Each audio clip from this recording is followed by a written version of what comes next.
हमारी संस्कृति, हमारे संस्कार सदा रहें हमारे साथ। सब्सक्राइब करें तिलक।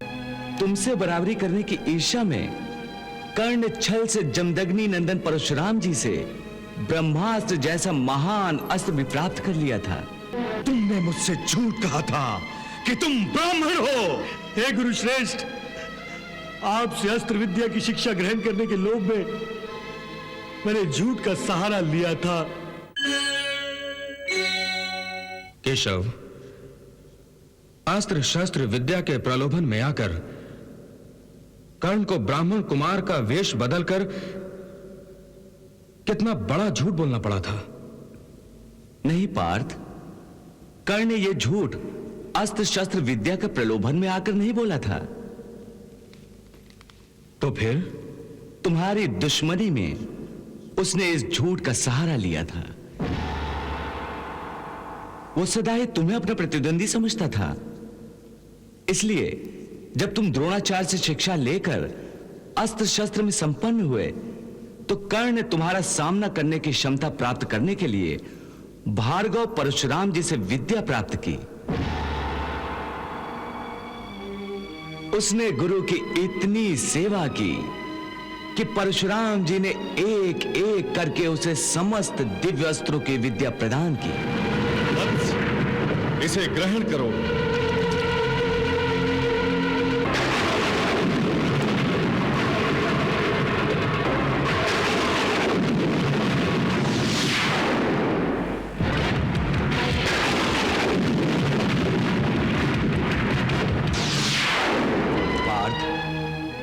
तुमसे बराबरी करने की ईर्ष्या में कर्ण छल से जमदग्नि नंदन परशुराम जी से ब्रह्मास्त्र जैसा महान अस्त्र भी प्राप्त कर लिया था।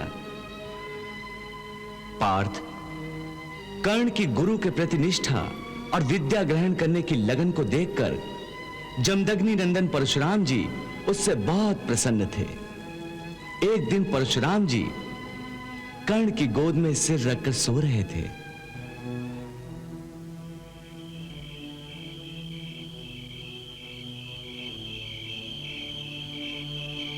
उस समय एक भयानक कीड़ा जो शरीर से रक्त चूस लेता है कर्ण के पास आया। कीड़े के काटने से जो कर्ण को पीड़ा हो रही थी वो कोई साधारण प्राणी नहीं सह सकता था। परंतु यह सोचकर कि उसके हिलने मात्र से ही गुरु परशुराम जी के विश्राम में बाधा पड़ेगी, कर्ण सारी पीड़ा को चुपचाप सहता रहा। परंतु कीड़े के डंक मारने से कर्ण की जांग में जो घाव होने लगा था उससे बहने वाले गरम गरम खून के स्पर्श से परशुराम जी की नींद खुल गई।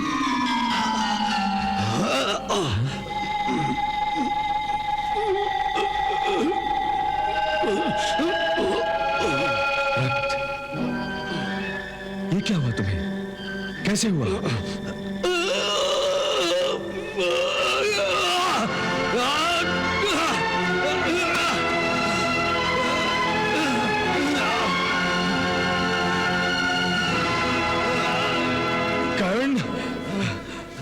कुछ नहीं गुरुश्रेष्ठ, रक्त पिपासु कीड़ा था, बार बार डंक मार रहा था।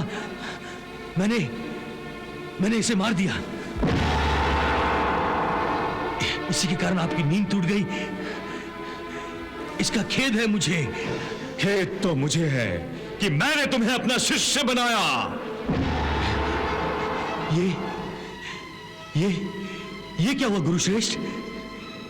नींद के टूट जाने के कारण आप मुझ पर क्रोध कर रहे हैं। अच्छा हुआ मेरी आंखें खुल गईं। मैंने आंख बंद करके तुम्हें अपना शिष्य बनाया था। आंख बंद करके। ये आप क्या कह रहे हैं गुरुश्रेष्ठ? मुझसे अनजाने में ऐसी कौन सी भूल हो गई? तुमने मुझे धोखा दिया है। धोखा? हाँ, धोखा। तुम ब्राह्मण नहीं हो ही नहीं सकते। तुम अवश्य ही किसी उच्च क्षत्रिय परिवार से हो, किसी राजवंश से हो। ये अचानक आपको क्या हो गया है गुरुश्रेष्ठ? ये क्या हो गया है?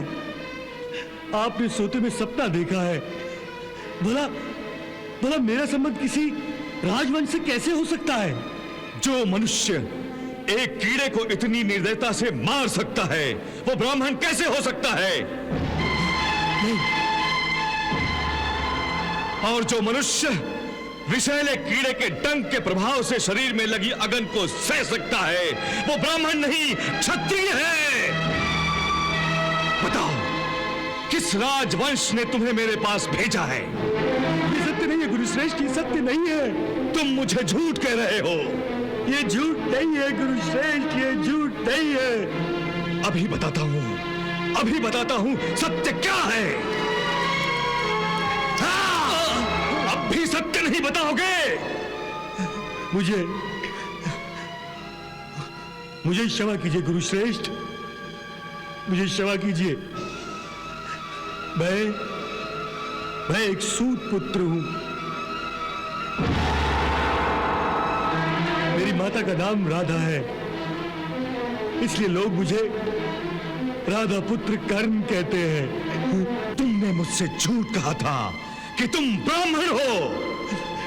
हे भृगुनंदन, हे ब्राह्मण, हे गुरुश्रेष्ठ, आपसे अस्त्र विद्या की शिक्षा ग्रहण करने के लोभ में मैंने झूठ का सहारा लिया था, क्योंकि आप ब्राह्मण कुमारों के अतिरिक्त किसी को अस्त्र विद्या की शिक्षा देते ही नहीं है। मैं क्या करता? मैं विवश था, विवश। मुझे क्षमा कीजिए गुरुश्रेष्ठ, मुझे क्षमा कीजिए। मूर्ख, अस्त्र विद्या के लोभ में तुमने मुझसे छल किया है, मुझे धोखा दिया है।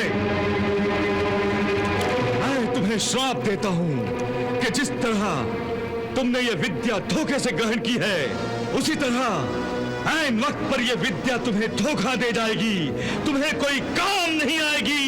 नहीं, अस्त्रों को प्रकट करने के मंत्र भी भूल जाओगे। नहीं, तुम जिस रथ के ऊपर खड़े होकर युद्ध करोगे, वो रथ भी तुम्हें अपने ऊपर टिकने नहीं देगा। हाँ! गुरुश्रेष्ठ।